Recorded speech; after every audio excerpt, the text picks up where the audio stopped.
ওয়ালাইকুম, কেমন আছেন সবাই? আশা করি ভালো আছেন। আমি রনি জিয়ান অনেক ভালো আছি। শীত, বর্ষা, গ্রীষ্মকাল যেন আনন্দের কাল। তো দেখতে দেখতে চলে আসলো বর্ষাকাল। এই দেখেন এখানে কিন্তু আমাদের বর্ষা মানে যেটাকে বলেন আমরা বন্যার পানি চলে আসছে। তো দু একদিন আগেও কিন্তু রাস্তাটা শুকনো ছিল, আজকে কিন্তু এখানে পানি। যদিও ওই যে খাল বিল নদী নালা সব কিছু ভরে গেছে পানিতে টইটম্বুর। এটা হচ্ছে আমাদের বাড়ির সামনে যে পুকুর, আর এই পুকুরগুলোতে গোসল টোসল কিছুই করা হয় না। এটার মধ্যে অনেক কচু, আমরা যেটাকে বলি কচু, কচুরি পানা, সেগুলো দিয়ে কিন্তু পুরোপুরি ভরে গেছে।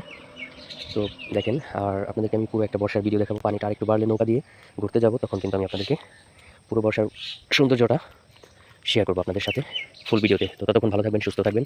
মিনি ব্লগের জন্য স্বাগত। আর বর্ষায় কিন্তু আরেকটা বিষয় বলি, যখন বর্ষায় পানি আসে তখন কিন্তু মানে আমাদের ওইখান থেকে রাস্তার ওই জায়গা থেকে এই পর্যন্ত এখানে কিন্তু বড় করে বাঁশ দিয়ে চার দেওয়া হয়। আমাদের অঞ্চলে বলে চার, বা কেউ বলে বাঁশের পুল, কেউ আমাদের অঞ্চলে বলে চার।